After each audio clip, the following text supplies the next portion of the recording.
في صناعة الفيديو مهم تعرف أحجام اللقطات، لكن الأهم إنك تعرف الوقت المناسب اللي تختار فيه اللقطة، لأنه هيأثر على المشاهد في رواية القصة. في فيديو النهاردة هعرفكم على أشهر اللقطات في عالم السينما.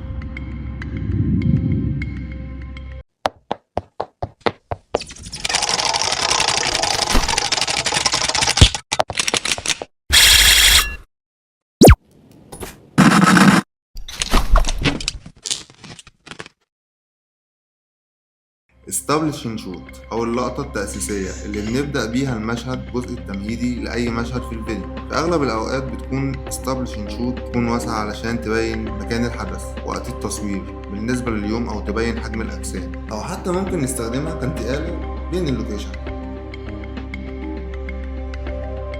في أفلام الخيال العلمي لما يكون في لقطة لتقديم عالم جديد بتكون اللقطة التأسيسية ضرورية وجذابة.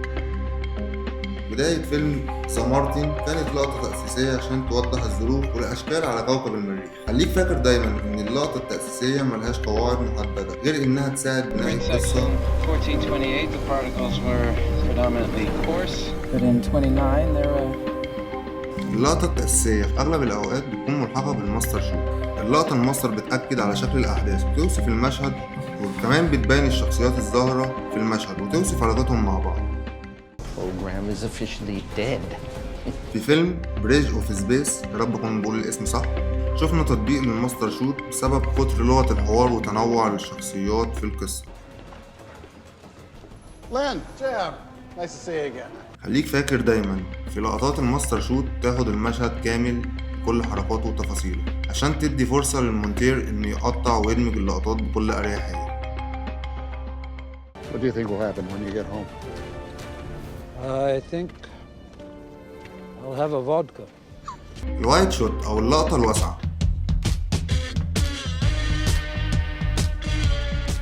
الوايد شوت بتخلي الأشخاص أو الأجسام بعيدة عن الكاميرا عشان تبين علاقتهم بالبيئة أو المكان، وده بيميزها شوية عن establishing شوت أو اللقطة التأسيسية اللي تركز أكتر على المكان أو البيئة. الوايد شوت تركز أكتر على الأحجام، الأجسام والأشياء اللي ممكن تستخدمها لو عاوز تبين شخصية بتشعر بالوحدة أو الضياع أو الهزيمة. استخدام الوايد شوت لما تعوز تبين علاقة الأشخاص بالأماكن، زي المشهد ده من فيلم The Secret Life of Walter Mitty.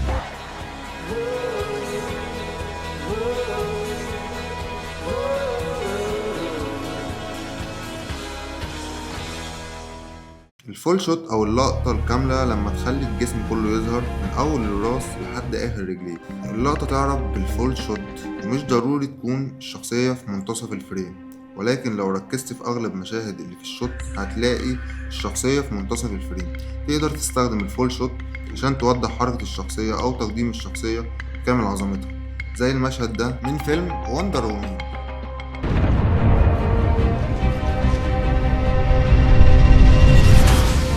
خليك فاكر الفول شوت لازم تظهر الشخص كامل، بمعنى اصح يكون جسم الشخص كامل. ميديم فول شوت او كاوبوي شوت، ويا رب اكون بقول الاسم صح. الميديم شوت بتغطي الجسم من فوق لحد الوسط، واحيانا بتسمى كاوبوي شوت بسبب استخدامها في تصوير جراب المسدس عند الكاوبوي.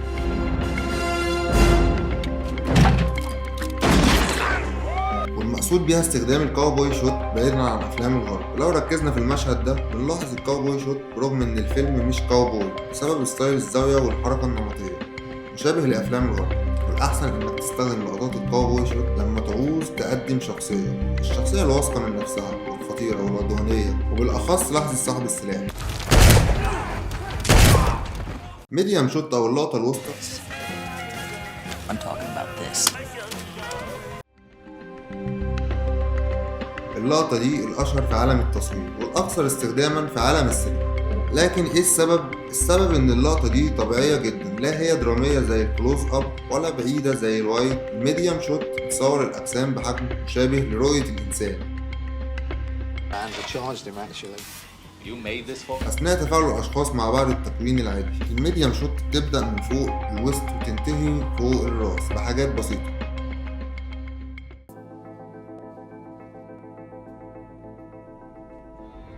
ميديم كلوز اب او اللقطة القريبة، لما اللقطة تبتدي من فوق الوسط لحد الراس بمسافة بسيطة بتقول عليها ميديم كلوز اب. بتقلل من التشتيت وبتقدم القصة والشخصية على حسب تفاصيل البيئة، زي المشهد ده من فيلم ليو.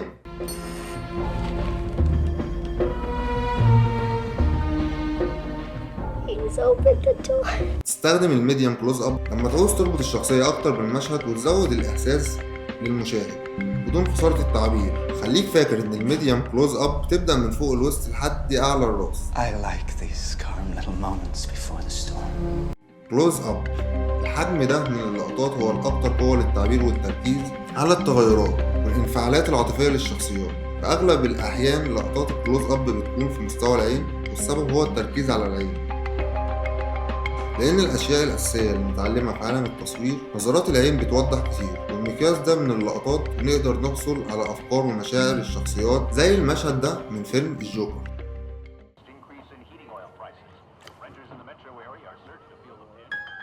لقطات الكلوز اب بتركز على العاطفة وتبين تأثيرها بشكل درامي في المشهد، خصوصا في وقت القرارات أو القلق. Tell me right now and be honest, did you see him? Put your rifle Did down. you see the read?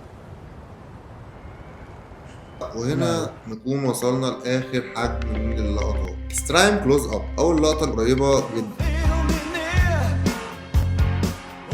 اكسترايم كلوز اب بتركز على جزء محدد من الجسم، ممكن يكون الفم أو العين أو أي جزء تاني، لكن لما تكون الفكرة التركيز على شيء معين وبالأخص التفاصيل الدقيقة، اكسترايم كلوز اب هي واحدة من أحسن وأهم أدوات التركيز على التفاصيل. Pill. The story ends to believe. You take the red pill, you stay in Wonderland, and I show you how deep the rabbit hole goes. What color are my eyes? Black. في الآخر منقدرش نقول إن حجم لقطة معينة إنه صحيح، لأن كل مشهد ليه حجم لقطة مناسبة اللي يقدر ينقل القصة ويوضحها للمشاهد. كده نكون وصلنا لنهاية الفيديو، وأتمنى إنكم تكونوا استفدتوا. كان معاكم محمد يحيى. ميديم كلوز اب أو اللقطة الوسطية القريبة كده. حاسس إن أنا بلعب بيك بوس. ده اسم فيلم ده ولا اسم دولة؟ اسم لاعب كرة. دوس بس. ماشي، استنى لحسن الدنيا دخلت في بعضيها يا اسطى كده.